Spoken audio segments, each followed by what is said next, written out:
dr d theta is basically the same thing as dy dx, as you can see on this right side with the different formulas, although it has a slightly different meaning in the context of the graph. With dy dx, it's simply the rate of change of y with respect to x. If dy dx is negative, then y is decreasing. It's similar with dr d theta. Right on this point, dr d theta is negative, which means that the point is getting closer to the origin. At this point, dr d theta is positive, which means that the point is getting further away from the origin. And at this point, dr d theta is 0, meaning that the distance from the origin stays the same. However, this changes slightly when r is lesser than 0. So let's say, for example, we have the angle of 45 degrees on this graph. And we have a point that is actually negative. So let's say it goes out to -6. And dr d theta is positive.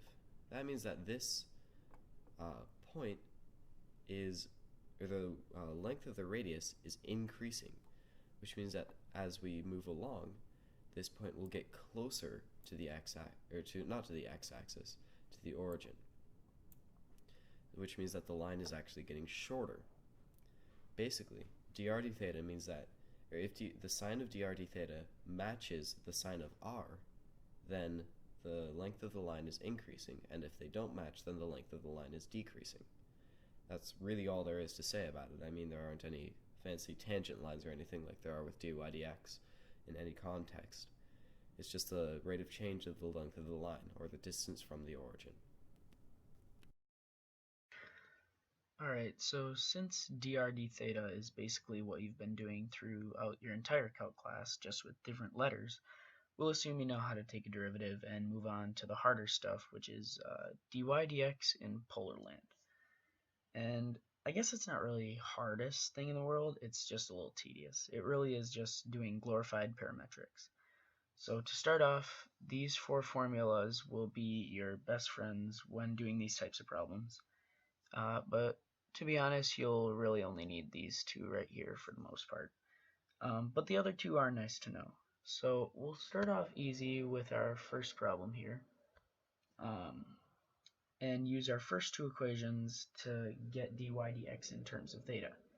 So since we have r here, we can plug it in for each of our 2 equations up here, and we'll get x equals sine theta times cosine theta.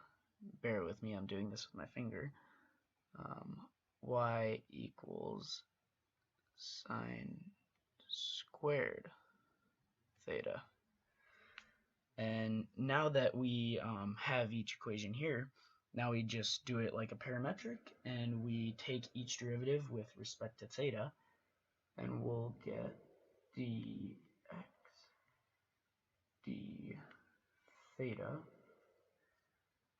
equals, you do the product rule, and you'll get cosine squared theta minus sine squared theta, and then you'll get dy d theta equals 2 sine theta times cosine theta, and you do that with the chain rule. And so now here, wait, let me get rid of this for some space here. Now that we have these 2 derivatives here, just like a parametric, you put them over each other, and you'll get dy dx, because the d thetas, cancel out. You put them over each other, you get 2 sine theta times cosine theta, there we go, over cosine squared theta minus sine squared theta. And then if you clean it up with trig identities, that will equal dy dx equals tan of 2 theta in parentheses. Fun, right? And this is basically what you have to do for all ones of this nature. But our next one is a little different. So we have r equals 2 here. And this one may look like it doesn't fit one of our equations up here, but if you square it and you get r squared equals 4, it kind of looks a little like it'll fit that one right there. So if you switch it over, you can get x squared plus y squared equals 4. And then you can just solve it implicitly, and you'll get a or first you got to bring it over, so you get a y squared equals 4 minus x squared, and then you can solve it implicitly and get a 2y times dy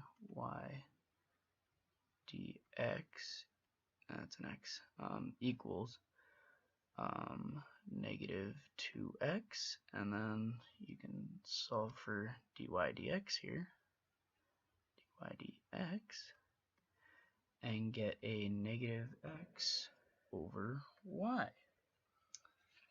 And so these are basically the two kind of problems you'll have, but it gets harder than this. So we'll give you some send-away problems to see if you can handle the semi-tricky ones, I guess. So have fun with those.